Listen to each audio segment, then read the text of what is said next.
been the most dramatic of contests in recent memory, the Conversion Cup has seen some phenomenal results. Facing off in today's match, we see Peter, the Rock, pitted against the competitive Gentiles of Antioch. To bring you up to date with the latest news and views from this round of Conversion Cup, we cross now to our commentators, Julius Moncroft and Cornelius Ball.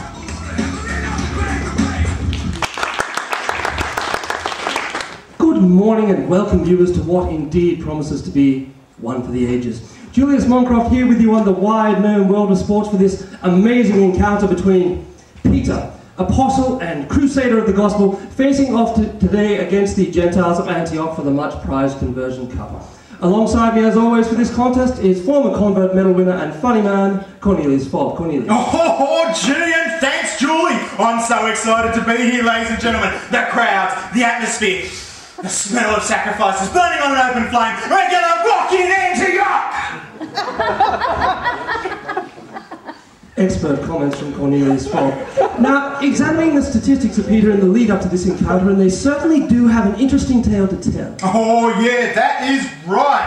Peter has a history of converting them from all over the place, but lately he's been showing a distinct lack of form as he tends to fall back to his old conversion techniques. Indeed, Peter, once a gifted artisan of the conversion by grace method, now slipping back into his old style of conversion by the law. Oh yes indeed, and the game has been suffering. If I can cut you off right there, it appears we have some sort of controversy developing.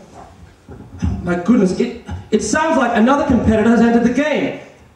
Oh my goodness, I do believe it's Paul! Paul has entered the game and is issuing a direct challenge to Peter. Oh boy, can you believe this? Paul taking up the challenge and speaking against Peter's conversion style. It's madness right here today. OMG! Indeed, Peter versus Paul, one the wily veteran, the other the young upstart, both indeed masters of the conversion game. A bigger showdown you could not have asked. Oh boy, look out! I mean, I haven't seen a conflict like this between Peters and Paul since, well, the great ice cream shortage of 1987.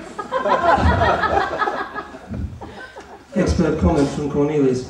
Now, if we go back to the action, we can see that Paul is facing Peter with some intent, and yes, there it is. Yes, Paul is pointing the finger at Peter and accusing of preaching a false gospel. Oh well, this is huge. Paul, showing a barrel full of courage and a ton of conviction, has just gone on giving Peter the big don't argue. Oh gee! Yes, certainly high drama here at the temple. Now, as we go back to the replay, and yes, you can see Peter moving towards Peter with some intent. And yes, there it is. He's pointed the finger. If we freeze it right there.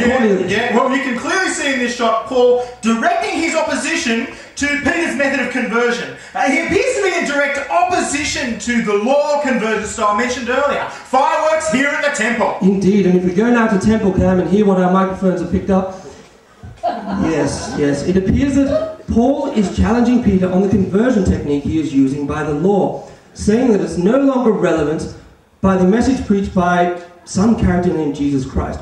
Apparently, Jesus was a big influence in both Peter's and Paul's lives, and well, apparently he preached a radical new message of conversion by grace, which apparently it's all a free gift from God, and you can't be saved simply by obeying the law. Well, Paul is certainly getting fired up down there, isn't he, as he confronts Peter?